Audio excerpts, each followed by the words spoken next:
মানিকের কথায় আসি। মানিকের সাথে আমার 12 বছর আগে আলাপ। টক্কর বলে একটি অনুষ্ঠান হয়েছিল, একটি কম্পিটিশন বাংলায়, যেটি প্রসেনজিৎ চ্যাটার্জি আমাদের সকলের বুম্বাদা প্রডিউস করেছিলেন। আমি সেটির অ্যাঙ্কার ছিলাম।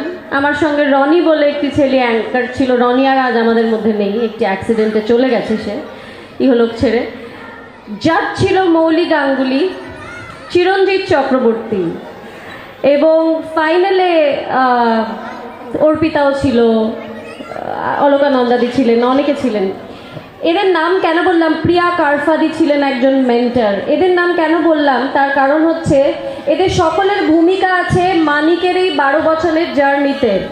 আমি মঞ্চে সাধারণত অনুষ্ঠানের মাঝখানে খুব একটা কথা বলি না, অল্প কথা বলেই নেমে যাই, কিন্তু আজকে আমি একটু সময় নেব, কারণ মানিকের গল্পটা না একদম সিনেমার মতো।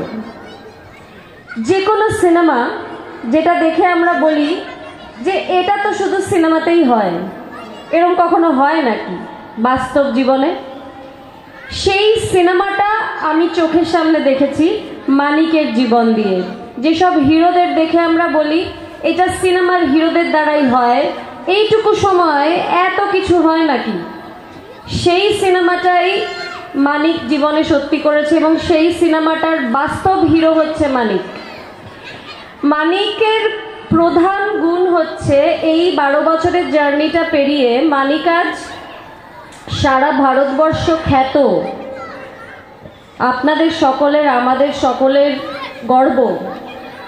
কিন্তু সকলকে এটা বলবো, যারা যারা আজকে মানিক পাল ডান্স স্টুডিওতে পারফর্ম করলেন, মায়েদের পারফরমেন্স আমার খুব ভালো লেগেছে।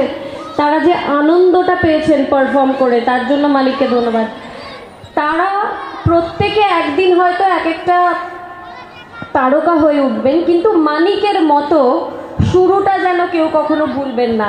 আজকে মানিক চাইলে অনেককেই আনতে পারতো। মানিক আজকে আমার থেকে অনেক বড় স্টার। আমাকে পশ্চিমবঙ্গ চেনে, মানিককে সারা ভারতবর্ষ চেনে, কিন্তু মানিক মনে করে আমাকে ডেকেছে। মানিক শুরুটা ভোলেনি, সেইটা একটা খুব মহৎ গুণ।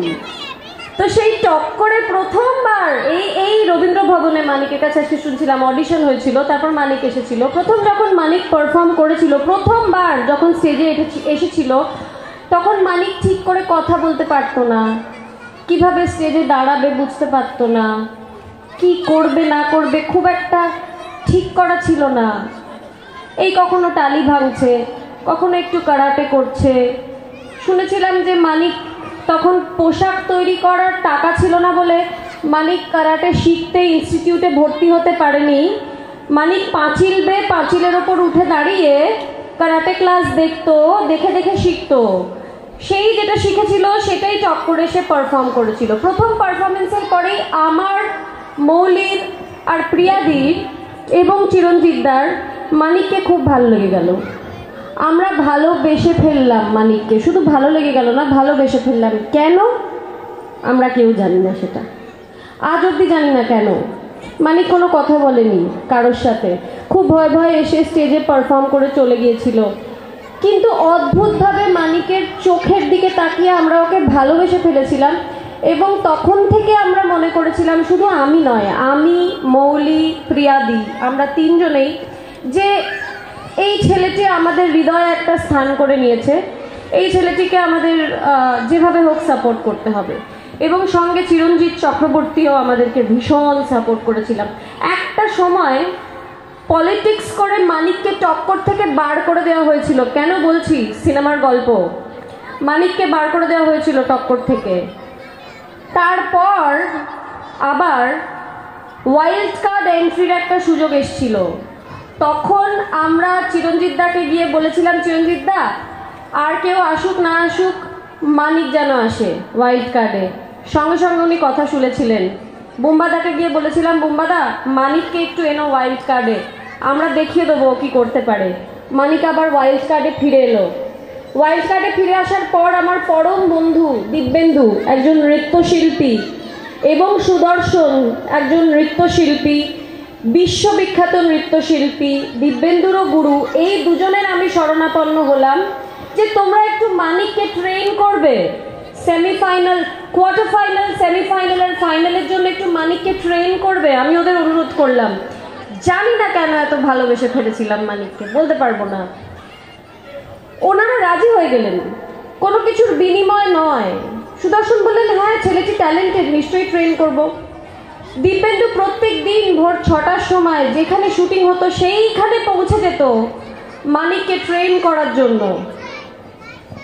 এইভাবে ওই ধরুন আজ একটা পারফরমেন্স আছে, আজই সকাল 6টায় এসে দিব্যেন্দু একটা অ্যাক্ট মানিককে রেডি করালো।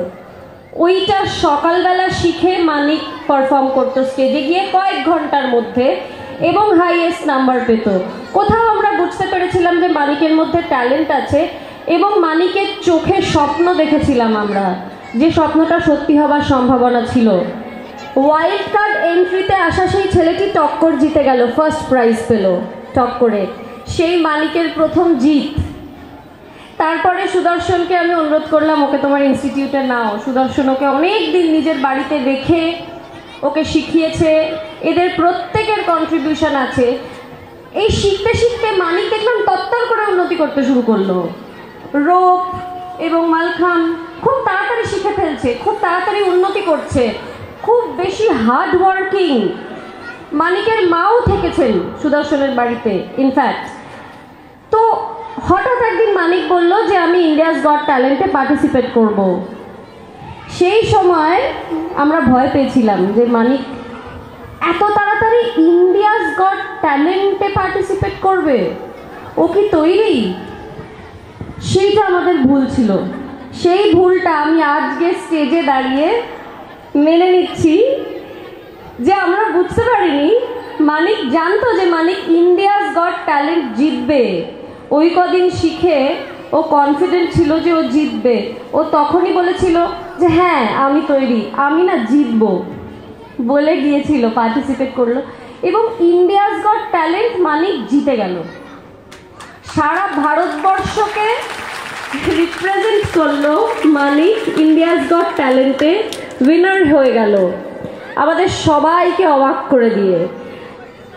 তারপর মানিকের এই এতটা জার্নি, তারপর এই মানিক পল ডান্স স্টুডিও, তার অ্যানুয়াল প্রোগ্রাম, যেখানে নাকি আমি গেস্ট হিসেবে এসেছি। মানিক আমাকে নিয়ে এসেছে, আমি বসে আছি আর মানিকের ইনস্টিটিউটের পারফরমেন্স হচ্ছে, ঠিক যেন একটা সিনেমার ক্লাইম্যাক্স। আমি পুরো গল্পটা বললাম। মানিকের প্রথম দিন টক্করে আসা, মানিক ঠিক করে কথাও বলতে পারতো না তখন, আর কিভাবে কি পারফর্ম করবে বুঝতে পারতো না। শুধু ও কি কি জানে সব কিছু দেখানোর চেষ্টা করতো, সব কিছু যা যা আমি এই জানি, আমি এই জানি। ওর শুধু দরকার ছিল একটু ট্রেনিংয়ের, আর দরকার ছিল একটু ভালোবাসার, যেটা পাওয়ার ও যোগ্য। ওকে কিচ্ছু করতে হয় না। মানিকের মধ্যে একটা অদ্ভুত গুণ আছে, মানিককে কিছুই করতে হয় না, কিন্তু মানিকের চোখের দিকে তাকালেই মানিককে ভালোবেসে ফেলে মানুষ। আমার তখনই মনে হয়েছিল যে এই ছেলেটা আমার ছেলে, আমার প্রথম অ্যাডপ্টেড ছেলে মানিক। এখন আরেকটা ছেলে হয়েছে যাকে আমি অ্যাডপ্ট করেছি। মানিক আজকেই স্টেজে বলে রাখি, তোর একটা ছোট ভাই যার নাম রাম, সে ক্রিকেটে খুব শাইন করতে চায়, তাকেও আমি অ্যাডপ্ট করেছি রিসেন্টলি। আমার ধারণা তোরই মতো বড় হবে। আমি রামকে সবসময় মানিকের গল্প বলি, দেখ রাম, মানিক যদি পারে তাহলে তুইও পারবি, সবসময় মানিকের গল্প বলি। তো এই যে পুরো সিনেমাটা বললাম, সেই প্রথম দিন যখন মানিক টক্কর এসেছিল 12 বছর আগে, সেই 12 বছর আগের ছেলেটা আর আজকের এই মানিক, আমার মনে হয় এই 12 বছর ধরে যে সিনেমাটা আমরা দেখলাম, আজকে এই স্টেজে দাঁড়িয়ে তার ক্লাইম্যাক্সটা হচ্ছে। এটাই আমরা হিন্দি সিনেমায় দেখি, বাংলা সিনেমায় দেখি, ইংরেজি সিনেমায় দেখি, যেটা শাহরুখ খান, সলমান খান, আমির খানরা এরকম সব হিরোদের চরিত্র করে। আমরা বলি দূর, এরকম হয় নাকি কখনো, এইটুকু সময়ের মধ্যে এত কিছু হয়? মানিক সবে 30 ছুঁই, এইটুকু সময়ের মধ্যেই এত কিছু হয়, প্রমাণ করে দিয়েছে মানিক, রিয়েল লাইফ হিরো। আমার যে আজকে মনটা কতটা ভরে যাচ্ছে আমি বলে বোঝাতে পারবো না। আজকে আমি সত্যি আপ্লুত। মানিক, তুই আরো বড় হ, আরো অনেক অনেক বড় হ। ঠিক এইভাবেই তোর পাশে আমি থাকবো সারা জীবন। আবেগঘন মুহূর্ত আমাদের জন্য। লেডিস এন্ড জেন্টলম্যান, আরেকবার জোরে হাততালি হয়ে যাক।